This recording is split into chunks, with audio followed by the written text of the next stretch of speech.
વડોદરાના 5 તળાવોમાંથી મગરોને ખસેડવાની તજવીજ સામે વિરોધ, ગંદકી છુપાવવા તંત્રનો કારસો હોવાનો કોંગ્રેસનો આક્ષેપ। વડોદરા મહાનગરપાલિકા દ્વારા શહેરના તાંદલજા સહિતના 5 મુખ્ય તળાવોમાંથી મગરોને અન્યત્ર ખસેડવાની હિલચાલ તેજ કરવામાં આવી છે, જેને લઈને પર્યાવરણવિદો અને જાગૃત નાગરિકોમાં ઉગ્ર ચર્ચા જોવા મળી છે। વર્ષોથી મગરો અને માનવ વસ્તી વચ્ચેના સહઅસ્તિત્વ માટે જાણીતા શહેરમાં તળાવોની જાળવણીમાં વહીવટીતંત્રની ઉદાસીનતા હવે મૂંગા જીવો માટે આફત બની રહી હોવાનું ચિત્ર ઉપસી રહ્યું છે। તળાવોમાં વ્યાપક પ્રમાણમાં જામી ગયેલ લીલ અને કચરાના કારણે પાણી અત્યંત પ્રદૂષિત થતાં મગરોનું કુદરતી નિવાસસ્થાન જોખમમાં મુકાયું છે, જેને સુધારવાને બદલે તંત્ર દ્વારા મગરોને ઝટાવવાનો નિર્ણય લેવાતા વિવાદ સર્જાયો છે। પર્યાવરણના જાણકારોના મતે તળાવોમાં ગંદકીનું પ્રમાણ વધવાને કારણે જળચર જીવોને શ્વાસ લેવામાં મુશ્કેલી પડે છે, જેના પરિણામે મગરો વારંવાર કિનારા પર અથવા માનવ વસાહતો તરફ આવવા મજબૂર બને છે। તંત્ર આ બાબતને નાગરિકો માટે ખતરો ગણાવી રહ્યું છે, પરંતુ વાસ્તવિકતા એ છે કે મગરો, મૃત માછલીઓ અને જૈવિક કચરાનો નિકાલ કરીને તળાવના નિવસન તંત્રને શુદ્ધ રાખવામાં કુદરતી સફાઈ કામદારની મહત્વની ભૂમિકા ભજવે છે।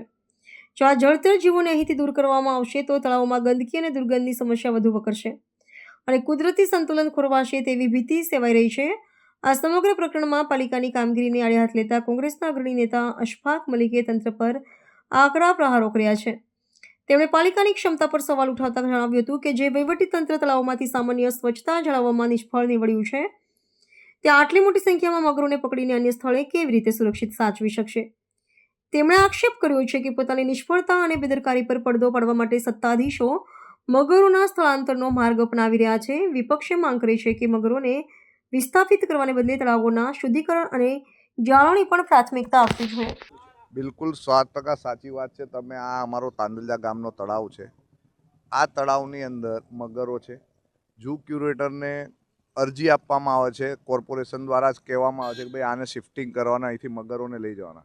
આ તળાવમાં મગરો ગંદકીથી પીડાય છે ને એટલા માટે તમે લઈ જવાની વાત કરો છો, પણ જ્યારે તમારી પાસે આ તળાવના બ્યુટિફિકેશનનું બજેટ આવ્યું હતું, 2 થી 3 વખત તમે બ્યુટિફિકેશન માટેની દરખાસ્તો કરાવી, પછી કેમ તમે આ બ્યુટિફિકેશન નથી કર્યું?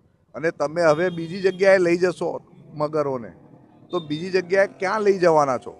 વડોદરા શહેરની જનતાને જે 5 તળાવમાંથી મગરોને તમે શિફ્ટ કરવાનું વિચારી રહ્યા છો, તે 5 તળાવમાંથી જ્યાં લઈ જવાના છે ત્યાં આગળ કઈ રીતે તમે મગરોની સાચવણી થશે? કારણ કે આ બી વડોદરાની ધરોહર છે, એટલે એને સાચવણી બી થવી જોઈએ, તળાવોનું બ્યુટિફિકેશન બી થવું જોઈએ। આ બધા મુદ્દાઓને કઈ રીતે ખુલાસો, એની કોઈ ખુલાસો નથી આપ્યો એમણે। એટલે સૌથી પહેલાં તો એમણે પ્રજાને બતાવવું પડશે કે અમે આ તળાવમાંથી મગરો લઈ જઈને ક્યાં રાખીશું અને આ તળાવની ગંદકીનું શું કરીશું। આ તળાવની ગંદકીનું શું? પહેલાં તો તમે આ તળાવની ગંદકીની સફાઈ કરો, બ્યુટિફિકેશન કરો, અને આ ચારે બાજુ ફરતે તમે વ્યવસ્થિત વોલ બાંધો, ડેવલપમેન્ટ કરો, તો પછી અહીંયાથી બીજે શિફ્ટ કરવાના, ખર્ચા કરવાના, પછી બીજે સાચવણી કરવા માટે બીજે પાણી કઈ જગ્યાએ તળાવમાં ગંદકી છે તો ત્યાં આગળ સફાઈ કરવાની। એટલે તમે આ ડબલ સ્ટાન્ડર્ડની વાતો કરો છો, એના કરતાં વધારે સારું શું છે કે જે જ્યાં છે ત્યાં રાખો, પણ એને વ્યવસ્થિત રીતે પ્લાનિંગપૂર્વક અહીંયા જ એની પાછળ મહેનત કરી દેવામાં આવે અને અહીંયા સફાઈ કરીને બ્યુટિફિકેશન કરી દેવામાં આવે તો તળાવની પણ સફાઈ થઈ જાય અને સાથે સાથે જે મગરોની સાચવણી છે એ પણ થઈ જાય। એટલે આ તો તમે એક તરફ ઉઠાવવાની વાત કરીને એ બધા ખર્ચા નાખશો, પછી બીજી જગ્યાએ બ્યુટિફિકેશનના નામે કે ભાઈ ત્યાં આગળ એના માટે કરવું પડશે। એટલે આ બધી ખોટી એક નાણાકીય ઉચાપાતનો તરીકો છે।